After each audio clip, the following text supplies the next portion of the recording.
pas avoir fait 480 000? Pas du tout, ça fait 3 ans qu'on est en progression. Donc la première année, c'était une grosse progression. Ouais. Deuxième année, un petit peu moins. Donc je veux dire, ça reste en progression et avec 12 points d'augmentation, je trouve que c'est pas mal.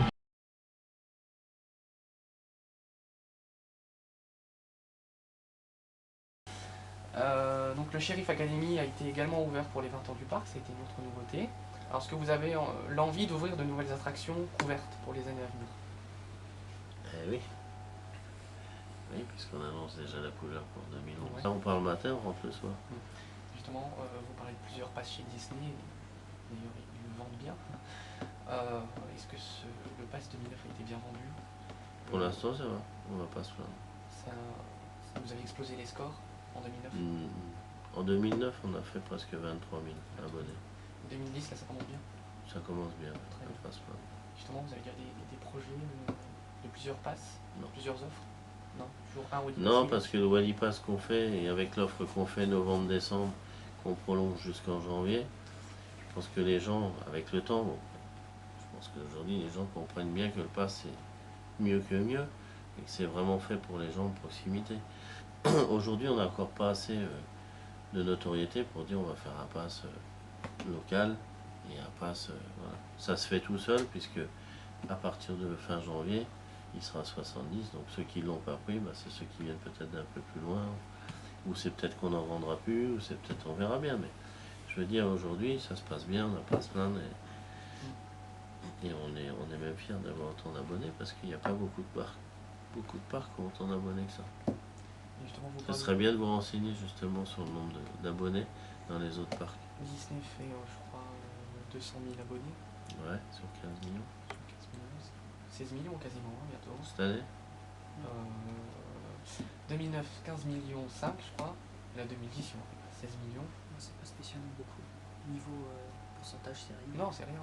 Et après les autres, je sais pas, franchement.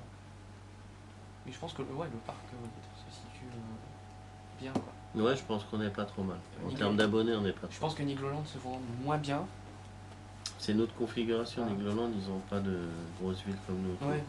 Respertus, pareil. Là, Nous, on a Luxembourg, Respertus, on a quand même il y a quand même un bassin, il y a beaucoup. psychologique. Vous l'avez jamais ressenti, vous. En tout cas, au niveau de la clientèle. On sait pas le dire en fait. Parce qu'en fait, on sait pas quantifier si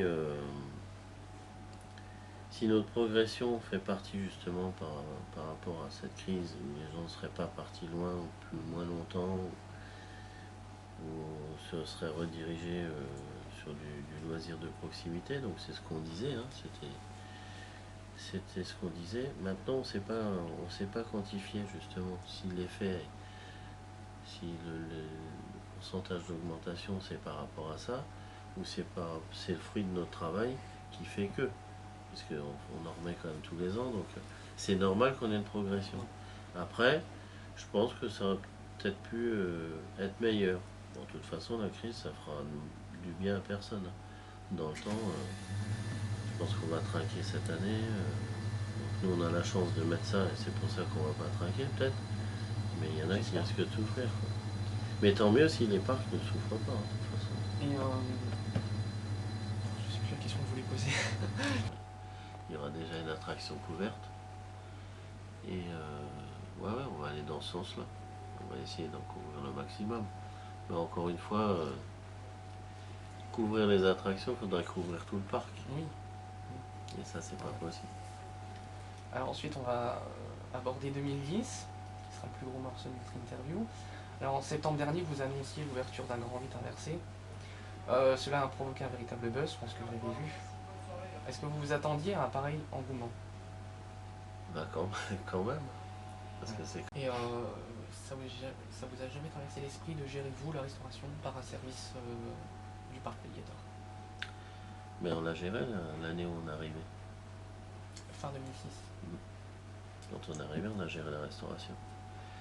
On avait autre chose à faire que la restauration. C'est-à-dire que de s'occuper le parc, c'est déjà... c'est du plein temps, quoi. Et puis c'est un métier. On a eu de la restauration, on n'en veut plus. D'accord. Donc il y a des gens qui font ça beaucoup mieux, et Franck, je trouve que c'est... voilà, sa structure elle est bien, et pour l'instant ça ne fait que se perfectionner au fil des années, il y a toujours des erreurs. Mais bon, au fil du temps, ça ira. D'accord. Donc, depuis l'ouverture de Walligator, il s'agit d'une société externe qui s'occupe de ça, donc c'est Tokyo. Alors, est-ce que vous êtes satisfait du partenariat? Ouais, vraiment satisfait. Première année, il y avait une mise en place. Aujourd'hui, des fois, il y a encore des choses qui sont peut-être pas au point, mais c'est par rapport aux grosses affluences. Je pense qu'en temps normal, ça se passe quand même pas trop mal. Maintenant, Donc, on regarde les critiques qu'on a. Critiques sur la bourse, c'est surtout les gros jours. et quel a été, c'est pas dans le thème, mais on fera un montage, quel a été le chiffre d'affaires 2009? Il était meilleur parce que vous avez 7 millions en 2008, 2009. Ouais, c'est quasiment pareil. À peu près, vous n'avez pas subi une augmentation. Si, une petite augmentation. Petite, voilà. Parce que dans certains parcs, on va prendre Disney, mais bon, Disney c'est différent, mais une grosse perte. 2009. Ah, nous, on n'a pas de perte. Nous, on a une progression. Ce qui vous différencie, j'ai envie de dire quand même. Ouais, mais parce que nous, on travaille pas cher. Donc les gens viennent chez nous. Chez Disney, ils ont dit qu'ils ont fait les mêmes nombres d'entrées, ils font moins d'argent. Parce qu'ils jouent beaucoup sur le merchandising. Donc c'est vrai que nous, on n'est peut-être pas assez fort sur le merchandising. Mais aujourd'hui, les gens, s'ils font une économie, ils vont pas faire d'économie sur la bouffe ni sur le parc, puisqu'ils sont obligés de payer l'entrée. Et sur le merchandising, ils risquent de faire une économie. Donc nous, on développe le merchandising petit à petit. Mais voilà, c'est raisonnable. Alors c'est sûr qu'on perdait peut-être de l'argent au départ, on en perd peut-être encore aujourd'hui, on en perdra encore demain sur le merchandising. Mais eux, s'ils ont souffert cette année, à mon avis, c'est ça, et l'hôtellerie. Parce que les séjours, voilà, ça a dû être plus dur. Maintenant, quand vous voyez qu'ils cassent les prix, qu'ils font les enfants gratuits, machin et tout, c'est pour bourrer leurs hôtels, c'est pour rien d'autre. Ben non. Un produit de qualité, ça se paye. Si eux, aujourd'hui, ils font ça, c'est parce qu'ils ont des structures à faire tourner.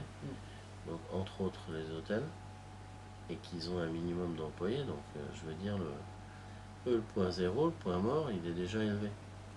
Donc, il faut qu'ils fassent venir du monde, et ils jouent sur le nombre.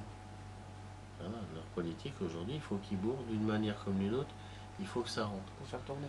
Voilà. Alors même si ça rentre pour rien, ils se disent, bah voilà, ça va consommer dedans, ça va faire venir une famille. Et souvent, regardez les offres, téléphonez. C'est un séjour 3 jours, c'est à des dates où il n'y a personne, en temps normal. Donc il faut bien faire attention aux offres aussi. Alors justement, vous nous... Quand même. Parce que c'est quand même gros ce qu'on met en place. Donc c'est sûr qu'on s'attendait à quelque chose. Alors vous communiquez sur unique en Europe. Sur quels critères est-il unique en Europe? Bah, je pense que c'est le plus long coaster inversé d'Europe. D'accord. Alors vous l'avez découvert sur un salon professionnel. Qu'est-ce qui a promettre à niveau le parc au niveau sensation? Bah, le Monster, bien sûr, puisque les coasters qui étaient en place sont connus depuis 20 ans. Donc on était obligé de passer au travers d'un achat justement d'un coaster. Mais un coaster qu'on n'avait pas. Donc on avait déjà celui qui est en bois, l'Anaconda. Et puis le deuxième, en ferraille et puis à plat, quoi, à normal. Donc on n'avait pas d'inversé. Et puis on n'en avait pas dans le noir. Donc dans le futur, ce qui nous manquera, ce sera donc celui dans le noir qu'on devra peut-être mettre l'année prochaine. Et dans le futur proche, ce sera aussi un train de la mine. Donc après, l'offre serait complète. En termes de coaster. C'est-à-dire qu'après, si on met un autre coaster dans le futur, ce sera quelque chose d'extravaganza, quoi. Je veux dire, il faut que ce soit encore plus gros que le Monster, ou carrément autre chose. Non, mais plus gros que le Monster, c'est déjà difficile. Oui, l'offre, il va falloir trouver sur le marché. Ouais. Alors, pourquoi avoir choisi The Monster comme nom? Le nom Orochi n'a pas été retenu. Pourquoi? Parce que déjà, Orochi, c'était pas notre création. Donc déjà, on va pas vivre avec le passé, on choisit nos noms. C'est comme le parc, pourquoi on l'a appelé Walligator, on n'a pas gardé Walibi. Donc non, il faut que ça... Voilà, faut... Monster, pourquoi? Parce que quand vous allez voir quand ça va être monté, les gens vont dire... Quel monstre. Quel monstre. Et donc c'est vraiment énorme, quoi. Pour l'instant, on peut pas s'en rendre compte, mais quand ça va être monté, vous allez voir. Pour ceux qui connaissent, ils savent. Oui, Mais voilà. ceux qui connaissent pas, c'est quelque chose de terrible. Alors, est-ce que